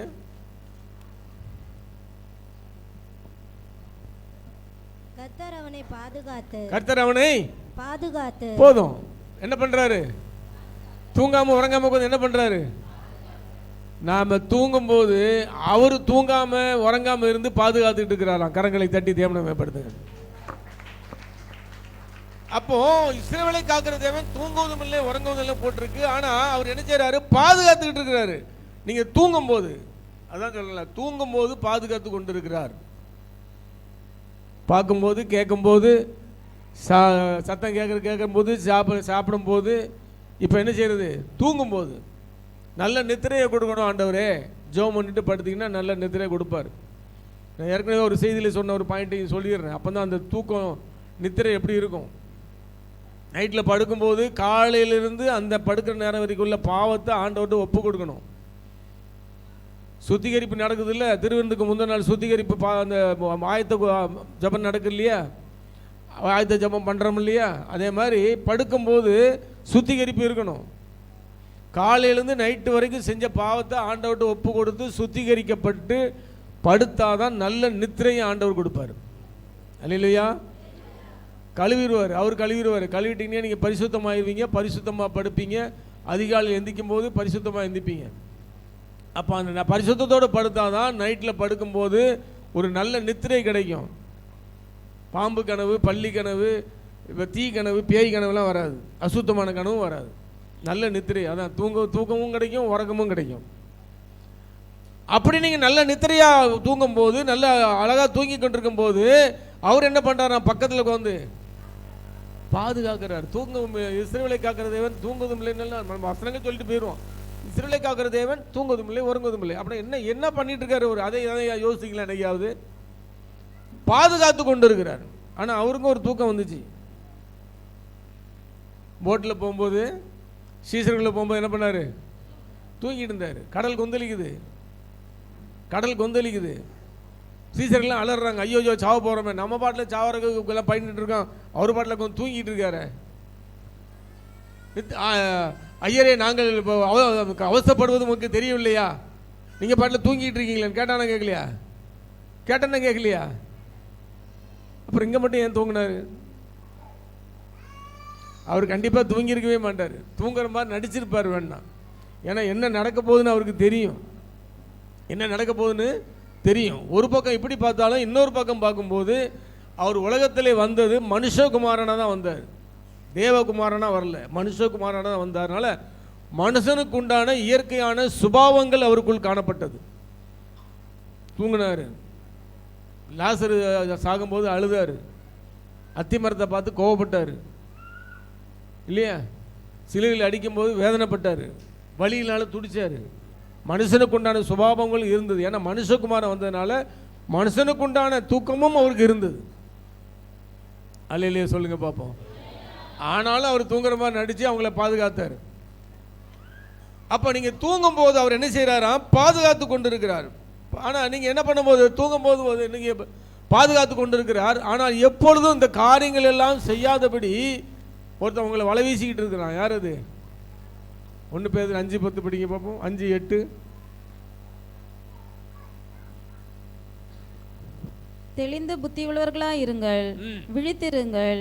ஏனெனில் உங்கள் எதிராளியாகிய பிசாசானவன் கெர்ச்சிக்கிற சிங்கம் போல் எவனை விழுங்கலாமோ என்று வகை தேடி சுற்றி திரிகிறான். பிசாசானவன் எப்பவும் சுற்றி திரிந்து கொண்டே தான் இருப்பான், அங்கங்க போயிட்டே இருப்பான். இப்போ நீங்கள் சர்ச்சுக்குள்ள உட்காந்து இப்போ நம்ம மெசேஜ் கேட்டுட்டு இருக்கும்போது உங்கள் சிந்தை எங்கே இருக்குது? செய்தியில் இருக்குதா? வீட்டில் கேஸ் சிலிண்டரில் இருக்குதா? வெளியில் நிற்கிற பைக்கு பூட்டியிருக்காங்கிற எண்ணத்தில் இருக்குதா? சர்ச்சு முடிஞ்சோடனே அடுத்ததுக்கு எங்கே போகலாங்கிற எண்ணம் இருக்குதா?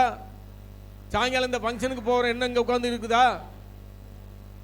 வலை வீசிக்கிட்டு இருக்கான் அவன். டைம் ஆகுதுப்பா, 10:30 ஆகுது, நீ 11 மணிக்கு அங்கே இருக்கணுமே, நீ கிளம்பலையா, தூண்டிக்கிட்டே இருப்பான். அப்போ செய்தி உங்களுக்கு விழாது.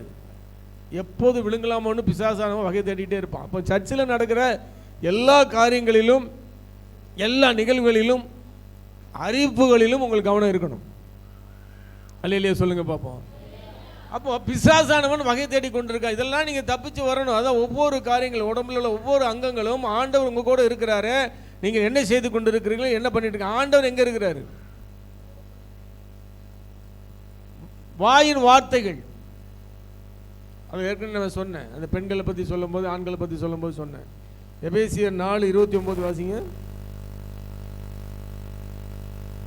கெட்ட வார்த்தை ஒன்று உங்கள் வாயிலிருந்து புறப்பட வேண்டாம். போதும், கெட்ட வார்த்தை ஒன்று வாயிலிருந்து புறப்பட வேண்டாம். அவன் இவ்வளவு நீ கோபம் ஏத்துறானா, எனக்கு எப்படி இந்த வார்த்தை வராமல் இருக்கும்? சொல்றதை பார்த்துருக்கீங்களா? நானும் எவ்வளோ நேரம் தான் பொறுத்து பார்ப்பேன். சொல்ல நேரம் வாய் அந்த அசுத்தமான வார்த்தை வரத்தான் செய்யும். பிரயோஜனமே இல்லை. ஆண்டவருக்கு கூட இல்லவே இல்லை. நீங்கள் தான் ஆண்டவருக்கு பயங்கரமான காரியத்தை செஞ்சுக்கிட்டு இருக்கிறீங்க. அல்லேலூயா சொல்லுங்க பார்ப்போம். அப்போ வாயிலிருந்து புறப்படுகிற வார்த்தைகளும் பரிசுத்தமுள்ள வார்த்தை. ஏன்னா பேசும்போது அவர் கேட்டுட்டு இருக்கிறாரு, என்ன வார்த்தை பேசுறன்னு கேட்கிறாரு. அசுத்த வார்த்தை ஒன்று புறப்பட வேண்டாம்னு சொல்லி. அடுத்ததாக ஏசாயா 43:2.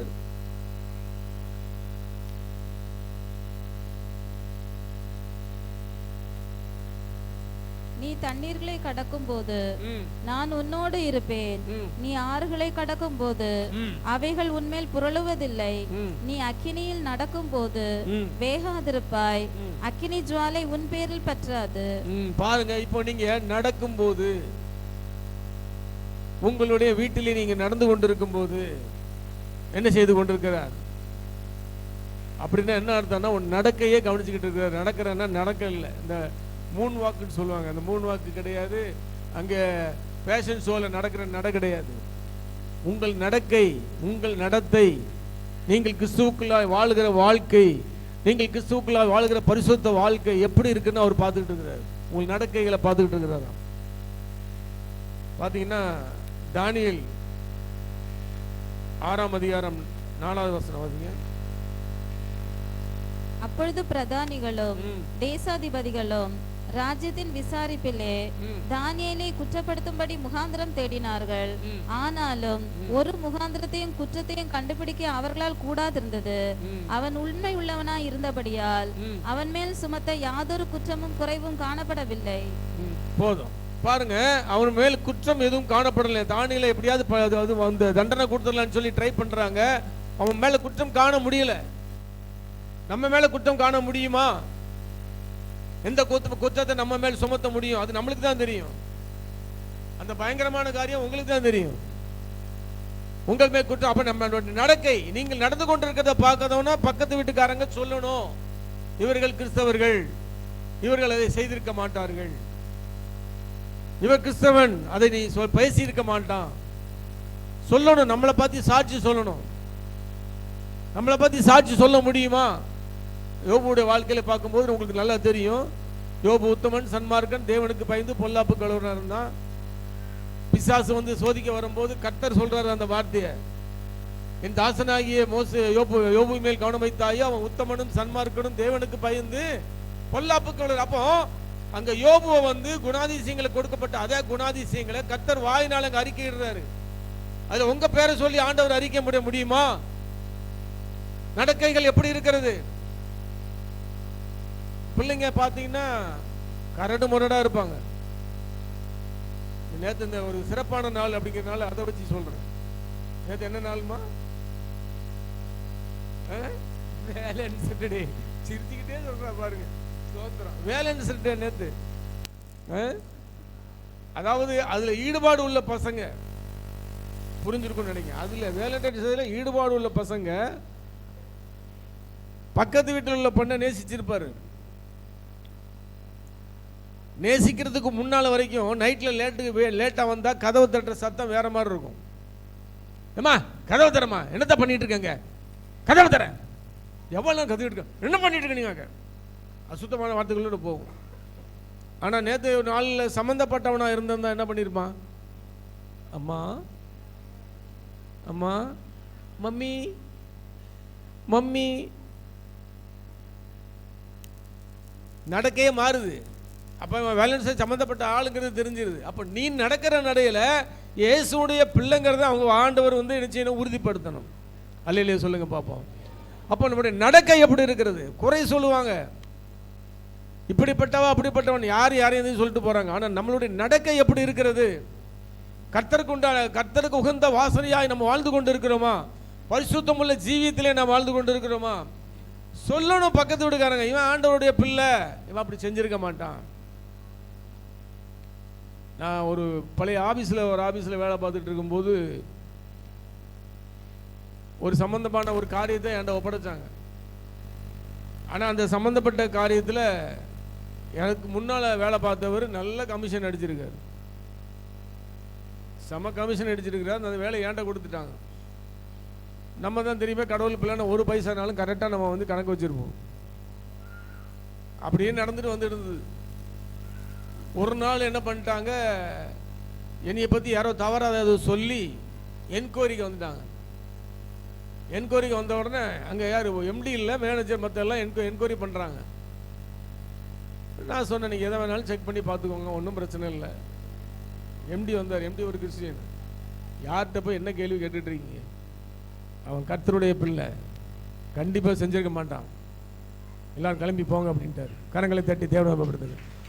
நம்மளுடைய நடக்கையில் ஆண்டவரை பார்க்கணும், இயேசுவை பார்க்கணும். இவன் ஆண்டவருடைய பிள்ளை, இவன் தவறு செஞ்சிருக்க மாட்டாங்கிற உணர்வு இருக்கணும். இவனா இது செஞ்சிருக்கும், பிரயோஜனமே இல்லை. அப்ப நம்முடைய நடக்கை எப்படி இருக்கு? எங்க நடந்தாலும் அவர் பாதுகாக்கிறவராக இருக்கிறாரு.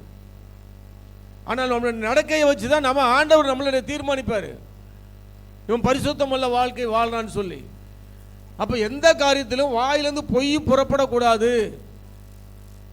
பொய் புறப்படாம இருக்குதா? அது இல்லை பிரதர், நல்ல காரியத்துக்கு வேணா பொய் சொல்லலாம், நல்ல காரியத்துக்கு பொய் சொல்லலாமா? எங்க நீதிமொழியில் போட்டிருக்கானே, நல்ல காரியத்துக்கு நீங்கள் பொய்களை சொல்லலாம் அப்படின்னு போட்டிருக்கானே. நல்ல காரியத்துக்கு பொய் சொல்லலாமா? அது நல்லதோ கெட்டதோ நீ கரெக்டாக உண்மையை சொல்ல. அதான் சொல்லு, உண்மை அவன் தானியேல் உண்மை உள்ளவனாக இருந்ததுனால தான் அவன் மேலே குற்றம் சுமத்த முடியல. அவனை மறுபடியும் என்ன பண்ணாங்க? அவனை 6வது வசனம் வாசிங்க. பின்பு அந்த பிரதானிகளும் தேசாதிபதிகளும் கூட்டம் கூடி ராஜாவினிடத்தில் போய் அவனை நோக்கி, தரியு ராஜாவே, நீர் என்றும் வாழ்க. எவனாகிலும் 30 நாள் வரையில் ராஜ்யவாகிய உம்மை தவிர எந்த தேவனை ஆனாலும் மனுஷனை ஆனாலும் நோக்கி யாதொரு காரியத்தை குறித்து விண்ணப்பம் பண்ணினால், 10வது வசனம் வாசிங்க.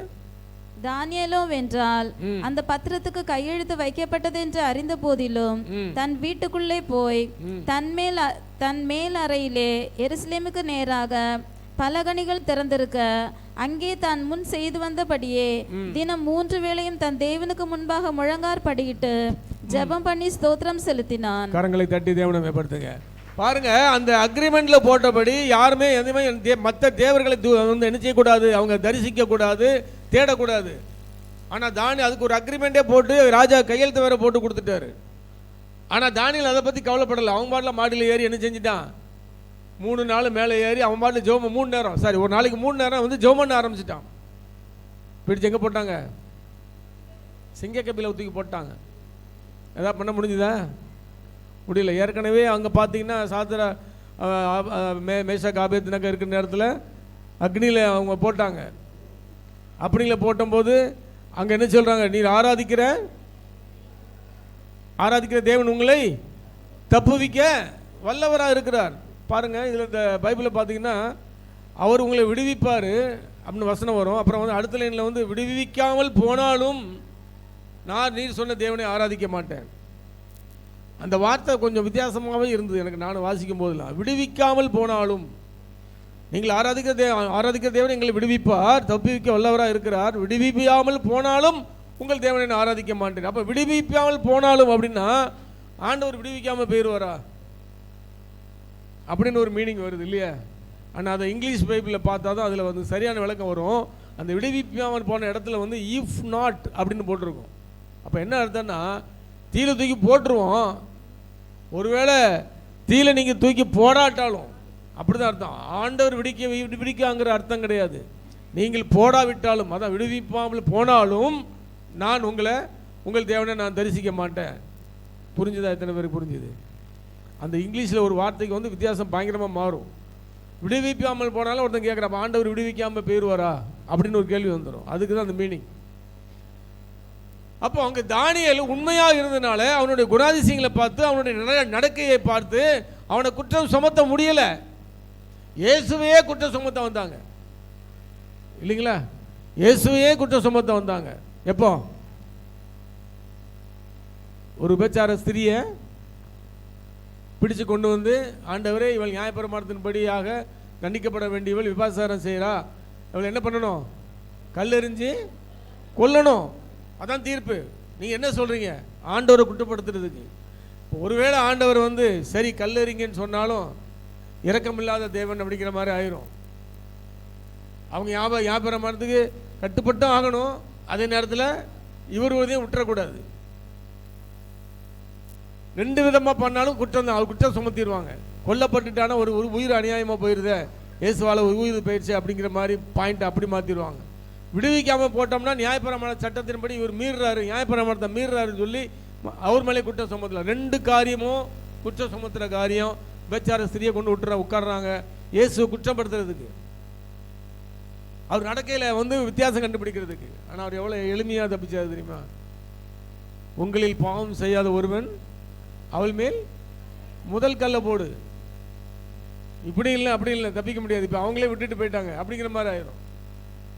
அப்போ குற்றப்படுத்துகிற கூட்டம் அங்கே தானியேலை குற்றப்படுத்தினாலும் அவனை மேல் குற்றம் சுமத்த முடியலை. ஏன்னால் அவனுடைய வாழ்க்கை பரிசுத்த வாழ்க்கையாய் கர்த்தருடைய வாழ்க்கையிலே நடக்கையிலே சரியான நேர்த்தியாய் போய் கொண்டு இருந்தது.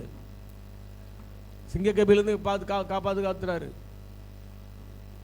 வாயில கட்டி போட்டாரு. தூதர்களை வந்து கட்டி போட்டு போயிட்டாங்கன்னு அவனுக்கு தெரியும். ராஜாவுக்கு சந்தோஷப்பட்டு தான் ஓடி வரான். நைட்டு பூரா அவனுக்கு தூக்கம் கிடையாது. தூக்கம் கிடையாம வந்து காலையில் வந்து பார்த்துட்டு தான் சந்தோஷப்பட்டான். அல்லேலூயா. இப்போ நீதிமொழிகள் 21:2 படிங்க.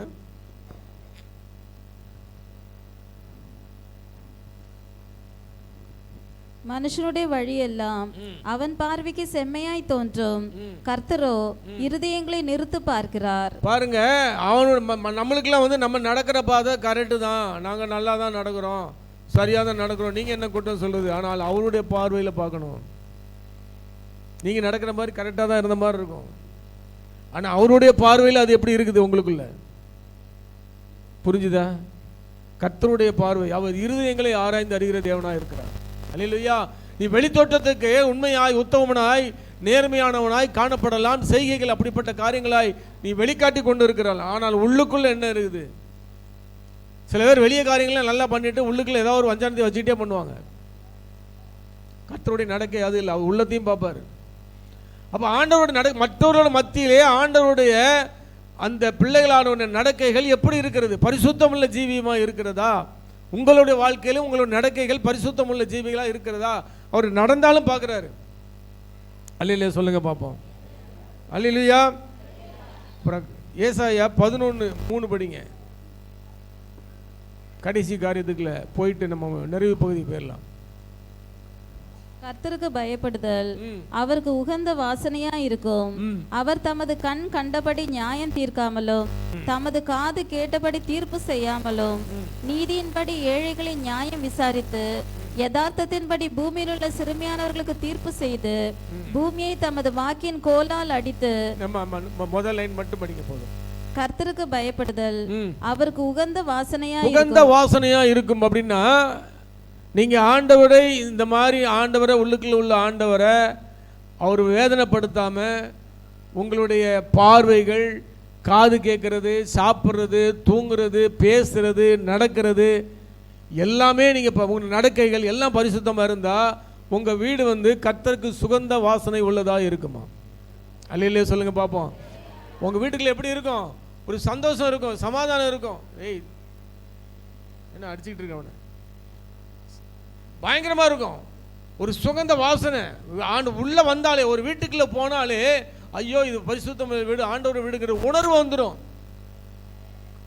ஸ்மெல்லுன்னா சென்ட் போட்ட ஸ்மெல் இல்லை, சுகந்த வாசனை, ஆண்டவருடைய பரிசுத்தம் உள்ள வாசனை அங்கே இருக்கும். நுழையிறதுக்கே அவ்வளோ சந்தோஷமாக இருக்கும். ஆனால் சொல்லல, இயேசு வந்த வீட்டிலே சமாதானமே, இயேசு வந்த வீட்டிலே சந்தோஷமேன்னு பாட்டு பாடுறோம். அப்போ அந்த வாசனை நம்ம வீட்டில் இருக்குதா? அப்போ தான் ஆண்டவர் உங்கள் கூட இருக்கிறாரு, உங்கள் வீட்லேயும் இருக்கிறாரு. கரங்களை தட்டி தேவனை மகிமைப்படுத்துங்க.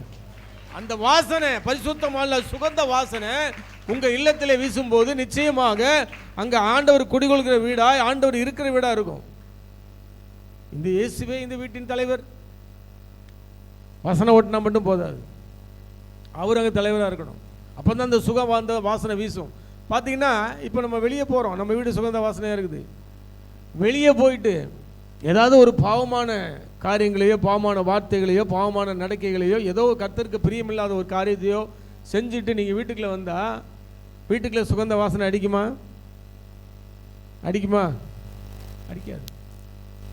ஒரு உதாரணத்துக்கு என்னென்னா, இப்போ நீங்கள் வெளியே போகிறீங்க, வெளியே போய் கடையில் போய் எல்லா ஜாமான்கள்லாம் வாங்கிட்டு கடைசியாக ஆண்களாக இருந்தாலும் பெண்களாக இருந்தாலும் மல்லிகைப்பூ வாங்குறாங்க.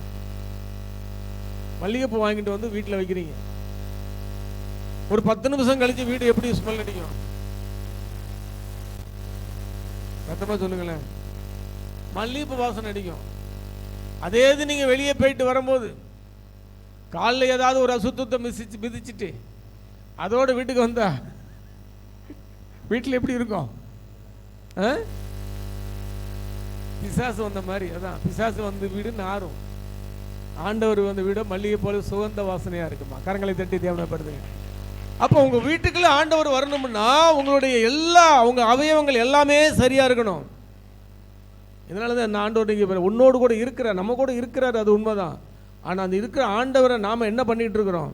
அதான் சொன்ன மாதிரி அவர் செய்யும் காரியம் பயங்கரமாக இருக்குதா, அல்லது நீங்கள் செய்கிற காரியம் பயங்கரமாக இருக்குதா? அப்போ தான் ஆண்டவர் அங்கே வாசம் பண்ணுவார். சுகந்த வாசனை அடிக்கும், மல்லிகைப்பூ வாசனை அடிக்கும். ஏதோவா வெளியே போனவா எங்கேயா போனவா யாருக்கு தெரிய போகுது? சினிமாவுக்கு போயிட்டு வருவாங்க. சில கிறிஸ்துவ பிள்ளைகளை பார்க்குறேன். ஒரு முறை அங்கே புளியந்தோப்போ பக்கத்தில் போயிட்டு வரும்போது ஒரு சினிமா தேட்டரில் லைனில் நிற்கிது. ஒரு 2-3 ஆளுக்கு முக்காடு போட்டு மூஞ்ச மூடுது. கிறிஸ்தவர்கள் இது இருப்பா, நம்ம சர்ச்சுக்கு வந்த பாஸ்டர் ஆச்சுன்னு சொல்லி டப்பக்கு டப்பக்குன்னு மூடுறாங்க மூஞ்ச. இங்கேயும் முக்காடு, அங்கேயும் முக்காடு. இந்த முக்காடு ஆண்டவருக்கு செலுத்துகிற மரியாதை, அது வெக்கக்கேடு. ஸ்தோத்திரம். அப்போ ஆண்டவருக்கு அந்த போயிட்டு அவங்க வீட்டுக்கு போனான்னா அவங்க வீடு அப்படி தான், மல்லிகைப்பூ வாசனை அடிக்காது, கப்பு தான் அடிக்கும். அதனால வெளியே போயிட்டு வரும்போது எல்லாரும் மல்லிகைப்பூ வாங்கிட்டு வர்ற மாதிரி ஆண்டவருடைய வார்த்தைகளையும் அன்பையும் பெற்று வந்தீங்கன்னா உங்கள் வீடு வந்து சந்தோஷமாக இருக்கும், மகிழ்ச்சியாக இருக்கும், வாசமாக இருக்கும். பேர்லாம் யாரோ சொன்ன மாதிரி இருந்துச்சு. ஸ்தோத்திரம். ஏதோ ஒன்றும் பேசலையே, அதான் ஒன்று பேசிடுமேன்னு பேசினேன், வேறு ஒன்றும் இல்லை. அது எல்லாம் கொஞ்சம் முதல்ல ஆரம்பம் தான், அப்படி நிறைய பேசுவேன், அப்புறம் போக அப்படியே குறைச்சிடுவேன். ஸ்தோத்திரம். அப்போ ஆண்டவருடைய அந்த மல்லிகைப்பூ வாசனை நம்ம வீட்டில் தகவல்னா நம்மளுடைய வாழ்க்கையில் பார்வை எப்படி இருக்கணும், பேசுறது எப்படி இருக்கணும், கேட்குறது எப்படி இருக்கணும், அடுத்தது சாப்பிடும்போது எப்படி இருக்கணும், நடக்கும்போது எப்படி இருக்கணும், எல்லா காரியத்திலையும் ஒவ்வொரு காரியத்திலும். கடைசி காலம் செல்லாது. தயவுசெய்து கொஞ்சம் யோசித்து பாருங்கள். ஏன்னா ஆண்டவர் வருகைன்னு சொல்லி நான் சின்ன பிள்ளைகள் இந்த காலத்தில் சொன்னது, அப்போ உள்ள காலங்கள் வேறு.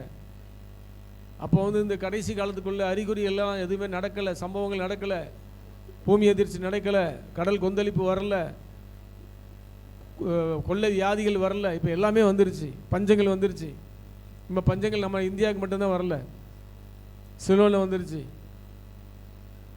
தொடர்ந்து வந்துக்கிட்டு இருக்கு. அதனால் அந்த ஆயத்தமுள்ள பிள்ளைய காணப்பட்டாதான் ஆண்டவர் உங்கள் கூட இருந்து செய்கிற காரியம் பயங்கரமாக இருக்கும். இல்லைன்னா நாம் செய்கிற காரியம் தான் பயங்கரமாக இருக்கும். அவர் செய்கிற காரியம் பயங்கரமாக இருக்கணும்னா அவர் எப்பவும் நம்ம கூட இருந்து நம்மளுக்கு உதவி பண்ணுறதுக்கு ஆசையாக தான் இருக்கிறாரு. நாம் தான் அதை தவிர்த்துக்கிறோம். ஒரே ஒரு சம்பவத்தை சொல்லி நான் முடிக்கிறேன். ஒரு ஊரில் வந்து வெள்ளம் வந்துருச்சு. அவர் எப்பவும் உங்கள் கூட இருக்கிற உங்களுக்கு உதவி பெறக்கு ரெடியாக தான் இருக்கிறாரு. ஆனால் நம்ம தான் அதை என்ன செய்யறது புரிஞ்சுக்கிறது இல்லை.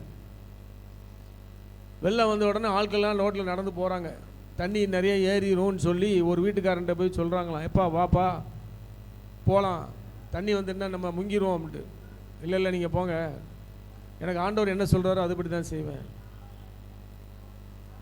அவர் நேரில் வந்து சொல்லுவாருன்னு நினைக்கிறாரு. சரின்னு அவங்க போயிட்டாங்க. அப்புறம் கொஞ்ச நாள் முட்டை அளவுக்கு தண்ணி வந்துட்டு போட்டில் வராங்க ஆளுக்க. போட்டில் வந்து அவன்கிட்ட வராங்க, எப்பா வெள்ளம் நிறைய வந்துருச்சு, இன்னொன்று முங்கிடும், நீ நேராக போட்டில் வரியா? இல்லை வெள்ளம் வேண்டாம், எங்கள் ஆண்டவர் வந்து காப்பாற்றுவார். அப்புறம் வீடு முங்கிட்டு நேராக மொட்டை மாடிக்கு போயிட்டான். மொட்டை மாடிக்கு போனால் ஹெலிகாப்டர் வந்தது. ஐயா வாரியா, காப்பாற்றிடுறோம். இல்லை வேண்டாம் எங்கள் ஆண்டவர் வந்து காப்பாற்றுவார்.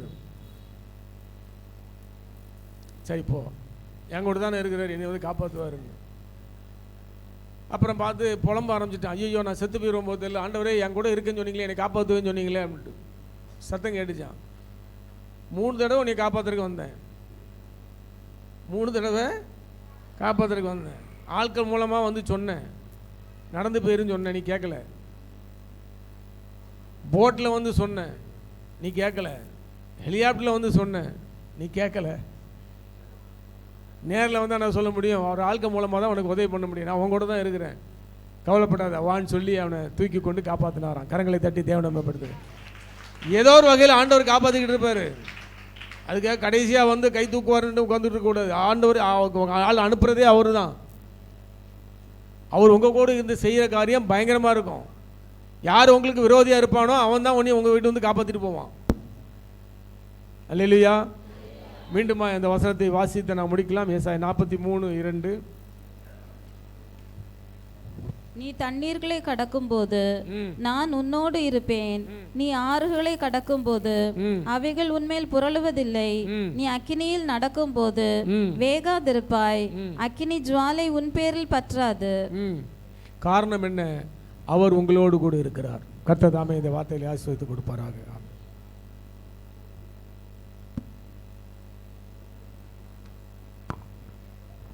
எல்லாரும் கண்களை மூடி செவிப்போம், முழங்கால் படிடுவோம். ஒரு பாடலை பாடி இந்த வேளையில் ஆண்டவருடைய சமூகத்தில் நாம் ஜெபிப்போம். ஹல்லேலூயா. ஆறுகளை கடக்கும் போதும் ஸ்தோத்திரம், தண்ணீரை கடக்கும் போதும் நான் உன்னோடு கூட இருப்பேன் என்று சொல்லி சொன்ன தேவன் நம்மோடு ஒவ்வொரு நாளும் இருக்கிற தேவன். ஹல்லேலூயா. Praise the lord. ஆண்டவரே, நீர் இல்லாமல் எங்களால் வாழ முடியாது. பாடல் புத்தகத்தில் ஸ்தோத்திரம் ஒரு பாடலை பாட போகிறோம். 1091வது பாடல். என் கூடவே இரும் ஓ இயேசுவே, நீர் இல்லாமல் நான் வாழ முடியாது.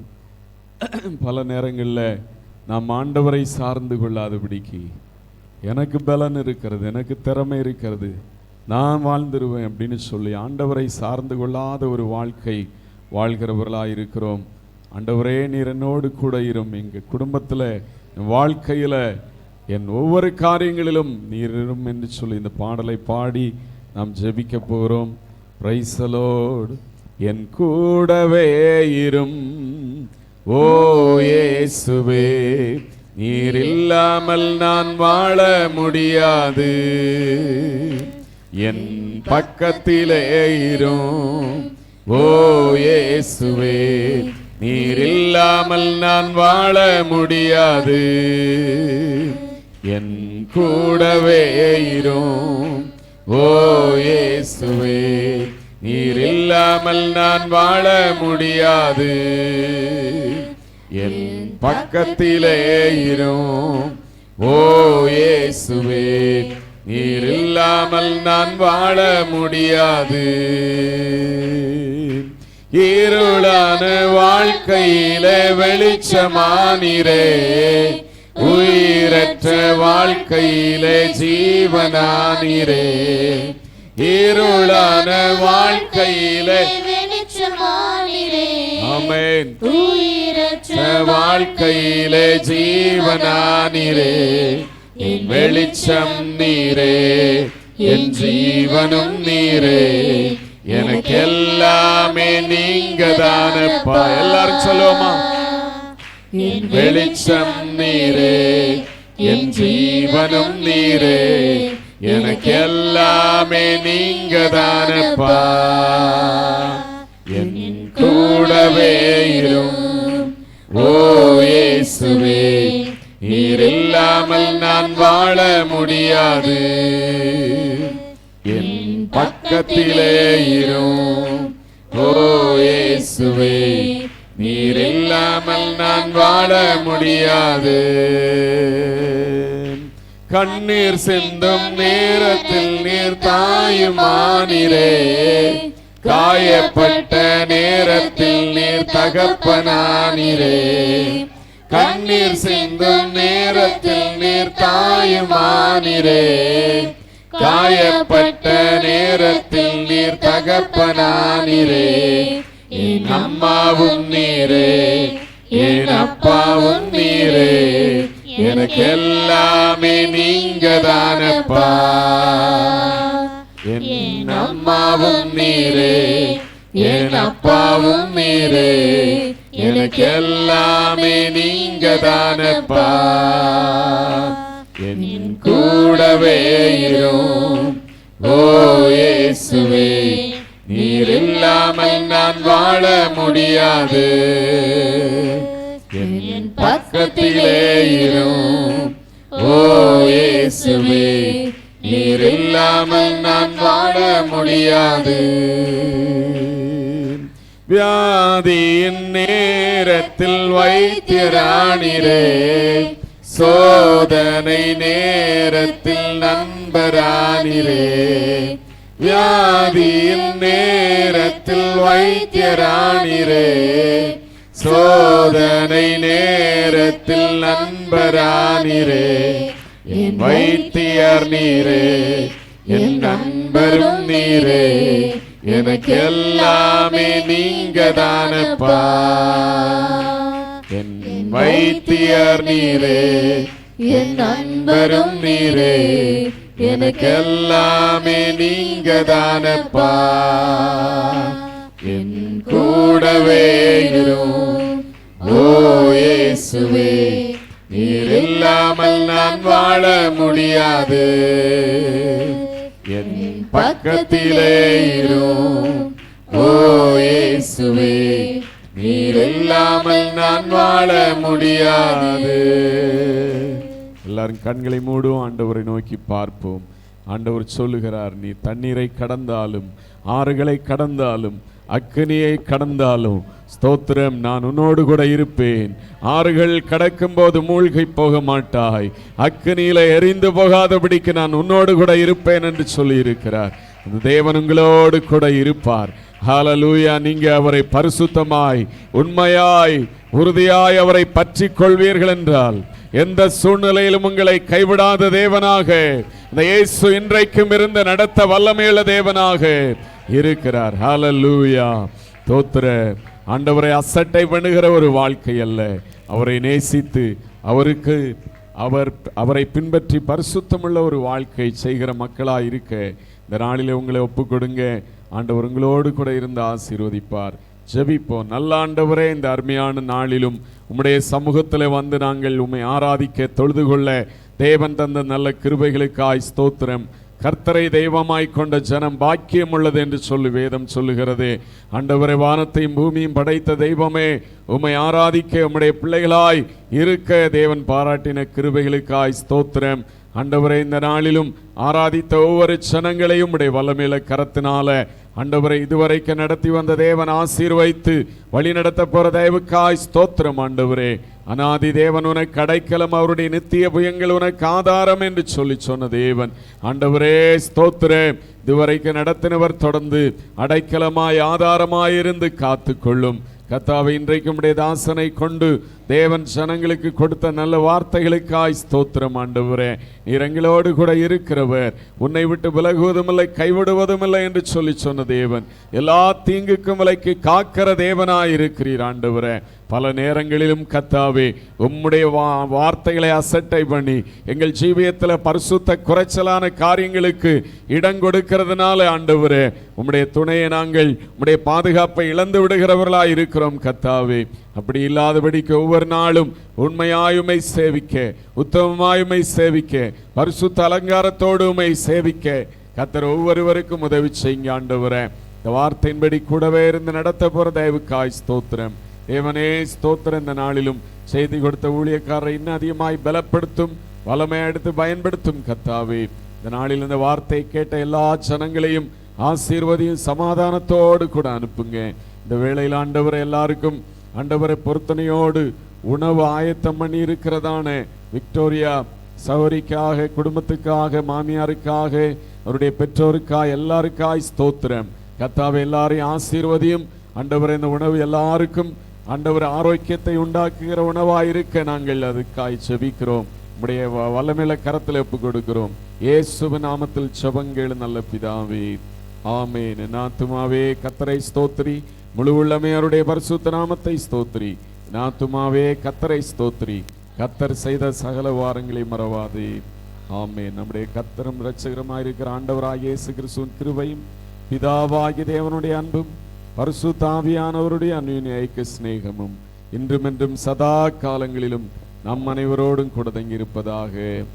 ஆமென். அல்லேலூயா, அல்லேலூயா, அல்லேலூயா.